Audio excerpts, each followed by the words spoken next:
Why the government scientists are so worried. Yes, conflicting and contrasting messages. It's been a real feature, hasn't it? 6 people now you can meet in a garden, and yet in schools they're bubbled in year groups, which could be, you know, dozens and dozens of children, 2, 3, 4, 5 formentaries and so on in some schools. The Daily Mail then, Britain's hit for 6. That's the tough new limit on social groups, it says, as ministers panic over the rising coronavirus infections. And there inside the newspaper, don't panic, 10 reasons why there's so much less to fear from a second wave. This is more music to your ears, isn't it, Isabel?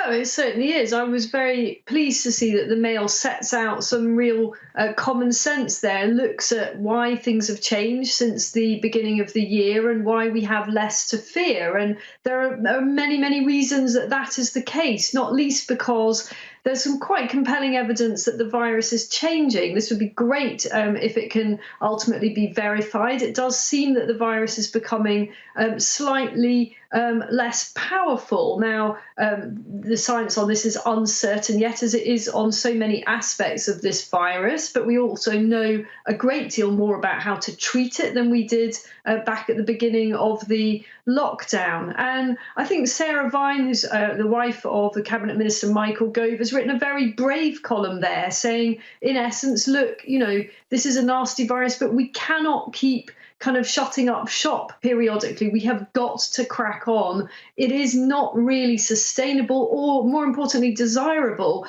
to keep sort of hiding away in the face of this thing. We don't know when there's going to be a vaccine that's going to be effective, and when there is, how long it'll take to distribute it. The government's record so far on any kind of national programme of any kind relating to this, particularly on track and trace, has been pretty patchy. So, you know, are we going to hide away for the foreseeable future? Is Christmas going to be cancelled? I mean, you know, this year has already basically been a write-off, and now the government's sending out a panic alarm again. I think it's incredibly worrying, and I pay tribute to the Mail for actually taking a rather more balanced approach in their coverage. Yeah, Christmas via Zoom is how some people are already describing this. We don't know how long this is going to go on for.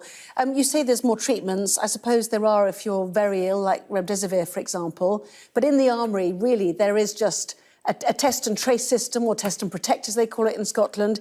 And then there's those social distancing messages that we get, aren't there? Face, space, hands, or whatever it is. Does the government need to step up its, you know, community messaging a bit more, Sonia? Do we need to see a return to those 5 o'clock news conferences from the government so we are a little bit clearer and get the message through to all age ranges, including those younger people who obviously sit there think it doesn't really apply to them so much because they won't become so seriously sick?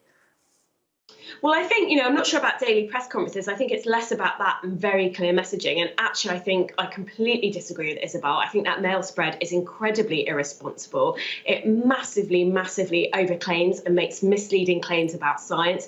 It seems to imply that the evidence is robust, for example, that the virus has got less malign. Actually, if you listen to leading epidemiologists, like, it does say that. If you listen to leading epidemiologists like Carl Hennigan, who wrote in The Spectator a couple of days ago, actually what they say is that they hope that that's what the case, but we don't know yet. The science is uncertain, whereas the Daily Mail is essentially telling its readers that this thing is getting less malign. So it's incredibly irresponsible.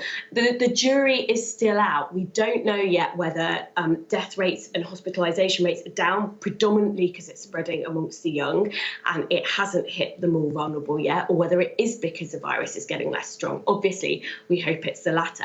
So I do think we need really clear messaging, because at the end of the day, the thing that everyone wants to avoid is another national lockdown. And the only way that we're going to be able to do that is if people are cautious and careful, they listen to the government, they abide by the law. And I think it's really important to say that this thing on gatherings of maximum of 6, that's not guidance, that's the law. So if you flout it, you are breaking the law and you could be fined by the police. But we need people to be sensible. I think people, the public, were incredibly sensible sensible and incredibly compliant with lockdown the first time round. But the only way we're going to avoid a second national lockdown is by people being sensible, listening to the public health advice, and making sure that we've got a decent test, track and trace system. And actually, that's very, very worrying, the stories that we're seeing emerge today, that there isn't enough testing capacity, that people are being told to drive hundreds of miles to get to a test centre. That doesn't inspire confidence that we've got the right kind of system to ensure that we don't need another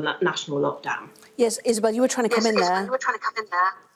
Well, what I would say is good